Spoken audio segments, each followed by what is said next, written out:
alam niyo itong mga taong ito, parang mga immune na sila sa ganyang mga remedies at ang ginagawa lang nila nagpapapansin lang sapagkat walang pumapansin sa kanila. Attorney, ito naman po, muli na naman pong binuhay itong issue nga tungkol kay Pastor Apollo C. Quiboloy, tungkol po doon sa pagpapadala doon sa Amerika dahil nga sa mga aligasyon, sa mga akusasyon laban po sa kanya. At marami po sa mga, alam po ninyo, marami po sa mga senador, o ilan po sa mga senador, ilan po sa mga kongresista, ay para bang humahatol na kay Pastor Apollo C. Quiboloy na para bang nagawa na niya yung krimen na yan, para bang hindi pa siya inosente. Ano ho bang masasabi po ninyo doon? Alam niyo po, yung dalawang senadora na tumutuligsa po at nag-uupasala kay Pastor Quiboloy, unang-una po, tignan natin yung source. Ito ang dalawa sa pinakamalaking ipokrita dito sa ating bansa. Bakit po nasabi yan?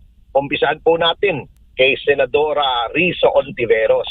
Yan po, noong 2022, nag-file yan ng bill para tanggalin yung libel as a criminal offense. Pero ngayon po, lahat ng tao kinakasuhan niya ng libel.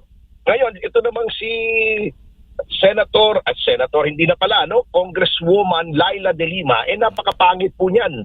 Yung sinasabi niya ang napakapangit.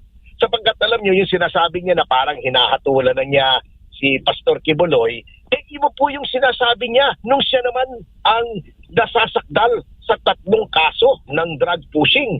Sabi niya, bakit daw siya hahatulan, bakit daw sasabihin sa kanya na siya ay drug pusher, siya ay presumed innocent. Pero ngayon, sinasabi niya na guilty na si Pastor Quiboloy. Hindi ba malaking kaipokritohan niyang ginagawa ng dalawang yan? Opo. Mas magandang sa inyo na po manggaling. Wag na po dapat maniwala dito sa mga senador at kongresistang nagsasalita para bang parang judge na yung ituturing po, attorney, sa kanilang mga pahayag laban kay Pastor Apollo C. Quiboloy. Sa inyo pong pananaw, para sa kaintindihan po, para sa kaalaman ng publiko at without violating sub judice rule, papaano po ninyo o papaano ho dapat maintindihan ng taong bayan itong issue o kaso po ni Pastor Quiboloy sa Amerika? Ang dapat pong intindihin natin dyan ay yan po ay may proseso naman. At yan po naman ay sa aking na research ay nag-e-empanel na sila ng jury, nag-e-empanel na sila at mag-uumpisa na yung proceedings. Ngunit eto pong dito naman ang sinasabi nitong si Risa Ontiveros at saka si Laila De Lima. Alam nyo, you have to know where they are coming from. Etong si Risa Ontiveros, alam po ninyo, ay yan po ay nasa po ngayon, may complaint po kami dyan ngayon sa Ethics Committee ng Senado for witness tampering and subornation of perjury. Ano pong ibig sabihin nun? Siya po ay naglalabas at yan ang aming aligasyon, siya ay gumawa at naglabas ng mga peking, mga testigo laban kay Pastor Quiboloy. Ito namang si Laila De Lima, akala mo kung sino magsalita, gusto lang mag-senador niyan ulit, kasi panayan talo, ay yan naman, ang lakas niyang makabintang, siya mismo umamin siya, guilty siya ng adultery. At guilty rin yan. Para sa akin, ang contempt of court, basta hindi pagsunod sa Korte Suprema. So, diba, sabi nga sa Biblia, let he who is without sin cast the first stone. Ito yung mga makasalanan Sino sila para magbintang at maghusga kay Pastor Quiboloy? Opo, attorney, si Admar po ito, magandang umaga. Yung timing din po nito, lalo na itong parang kung babasahin mo kasi itong kanilang mga pahayag, alam mo yung parang takot na takot sila at ano ba ang sa tingin nyo po, bakit umabot sila sa ganitong mga klase ng pahayag? Meron ba silang itinatago, gustong ilihis? Kasi napapansin natin ito pag nabubulgar na, pag medyo alanganin na yung kanilang mga ginagawa at nalalaman ng tao, bigla na lang sumusulpot itong ganitong klaseng pong mga issue po, attorney. Ay opo, diversionary tactic po talaga yan ng dalawa. Alam niyo po kung bakit. Ay alam niyo po, unang-una, yung impeachment trial po ay wala naman silang maipakitang malakas na patotoo laban sa mga akusasyon kay Vice President Sara Duterte. Pangalawa, alam niyo po, Boss Admar, kailangan talagang ilihis nila yan sapagkat ngayong bumabagyo at umuulan at nagla-landslide ay nasasariwa po sa isipan ng mga tao yung flood control na trilyon mahigit ang ninakaw sa bayan. Kaya yan, gumagawa po sila ng mga diversion, yung nahuli na daw si Bato, hindi naman pala totoo. Ngayon naman, pinaiingay nila itong tungkol kay Pastor na guilty na agad, nililitis pa naman. Actually, pwedeng maging contemptuous at libelous yung statements nitong dalawang ito. Bakit contemptuous? Sapagkat may ongoing trial po yan. Tama po si Sir Jade nang binanggit niya na may sub judice rule. Kapag ang isang bagay ay nililitis, hindi dapat po kayo nagsasalita sa publiko tungkol sa merits ng case sapagkat baka ma-impluensyahan yung huwes. At ang pag-violate po ng rule na yan may subject you to a citation for contempt. At yung libelous naman, you are imputing a vice, crime, or defect. Hindi pa nga tapos yung hearing, sinasabi mo, guilty na ng human trafficking, etc. Libel po yun na pwede po silang kasuhan doon. Opo, parang nasa dugo na ata nila, attorney, yung pag-aakusa, no? Pero hindi pa rin naman tumataas yung talagang nila, yung kanilang tiwala mula sa taong bayan. Pero ganito pa rin yung laging pattern po nila eh.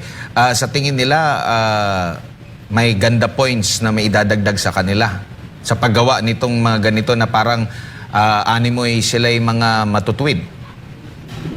Alam niyo po, lalo pong bababa at babagsak ang kanilang trust rating sapagkat hindi naman po mangmang ang mga taong bayan. Alam po nila kung anong klaseng tao yung si De Lima at si Risa Ontiveros. At alam po nila lahat po ng mga ginagawa niyan ay yun nga, pampaganda points lang sapagkat may mga ulterior motives. Si Risa Ontiveros gustong magpresidente niyan. Kaya lang dalawang talo na yan sa Senado at yung pangatlong takbo niya, pagamat nanalo siya, number 11 naman, kulelat. Itong last time ng re-election, number 12, kulelat din.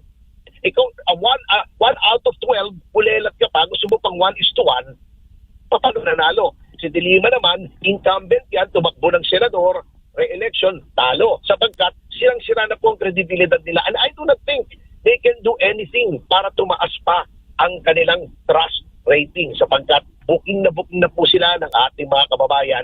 Hindi po sila dapat pagtiwalaan sapagkat sila po, it's a case of these people, parang it's the pot calling the kettle black. Sila po ang may talagang nakakarimarim ang kanilang mga kasalanan sa bayan, ay sila pa ang may ganang mamintas. Opo, tsaka kapansin-pansin sa kanilang mga pahayag, attorney, na meron silang termino.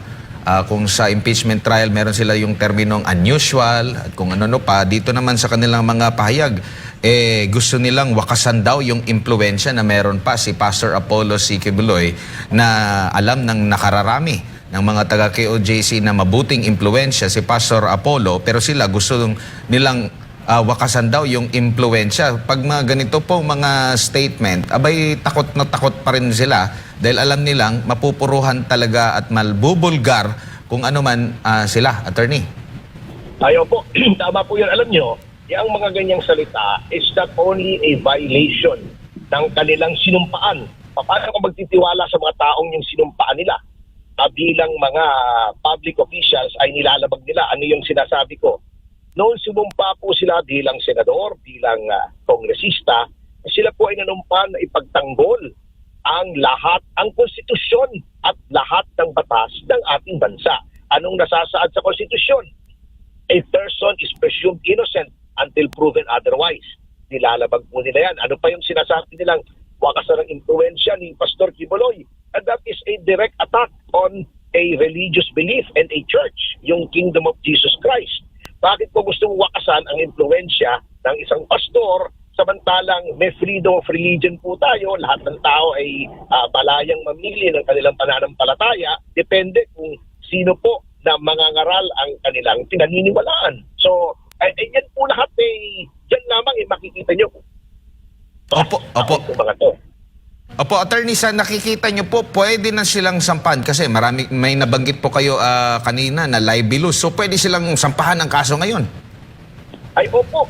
Pero alam niyo itong mga taong ito, parang mga immune na sila sa ganyang mga remedies at ang ginagawa lang nila nagpapapansin lang sapagkat walang pumapansin sa kanila. Pero talaga pong at sa ganang akin bilang isang abogado, talagang nandiyan na po lahat ng elements ng libel, including malis, sapagkat wala naman pong reason kung bakit dapat nilang sabihin yan, sapagkat alam naman nila na nililitis yan upang malaman kung guilty or innocent, bakit pangungunahan nila ang hukuman. Pero sanay po yung mga yan, magugulang po yung mga yan eh.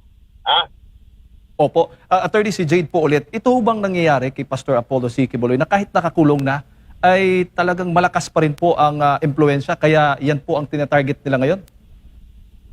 Ay totoo po yan.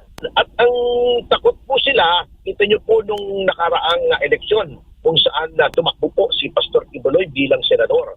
Sa militar po natin, nasa top 5 po siya sa ating mga overseas workers at mataas po ang rank yan, hindi pa siya makapagsalita, hindi pa siya makalahok sa mga debate at tahimik lang po siya. Lalo pa siguro pagka nahatmula na walang kasalanan si Pastor at malaya na siyang mag-ikot at lumabas sa telebisyon at ihayag ang kanyang plataforma, kaya takot na takot po sila.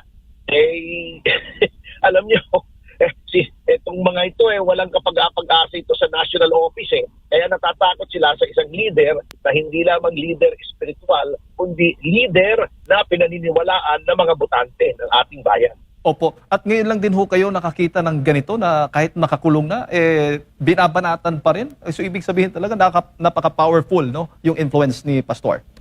Opo, tama po kayo At takot po ang umiiral sa mga taong ito. Takot na takot sila na kapag si Pastor Quiboloy ay napawalang sala at siya ay nandito sa Pilipinas at malaya na nga pong nakakapag-ikot, ay lalo silang magiging irrelevant itong dalawang babaeng ito. Sapagkat nakita niyo naman po ang kanilang track record, puro mema lang, puro epal, at puro pagpapakyut lang sa publiko na ayaw naman sa kanila. Opo. At sa tingin po ninyo, bahagi pa rin po ito ng playbook para po sa darating na eleksyon na patatahimikin po yung mga possible na magiging hadlang po sa kanilang mga interes. Opo, totoo po yan sapagkat ito pong SMNI na itinatagpo ni Pastor ang isa sa mga kakaunti na lamang pong nananatiling tinig ng katotohanan dito sa ating bansa.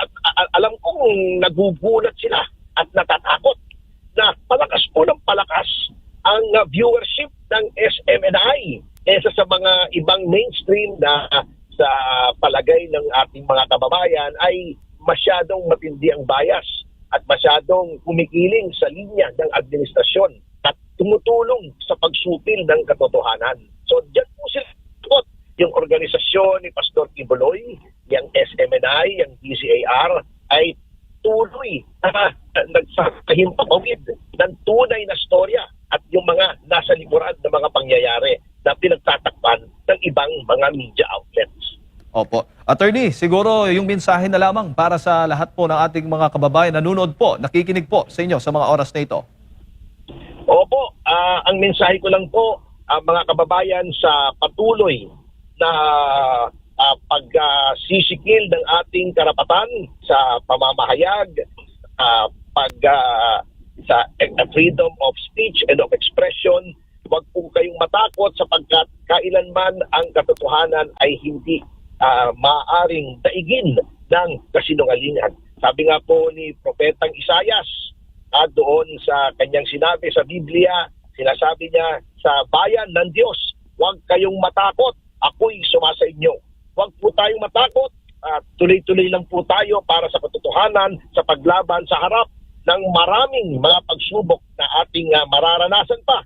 Lahat po tayo nagsasabi ng katotohanan ay talagang aapihin at gigipitin. Parang si Hope na tunay na lingkod ng Diyos.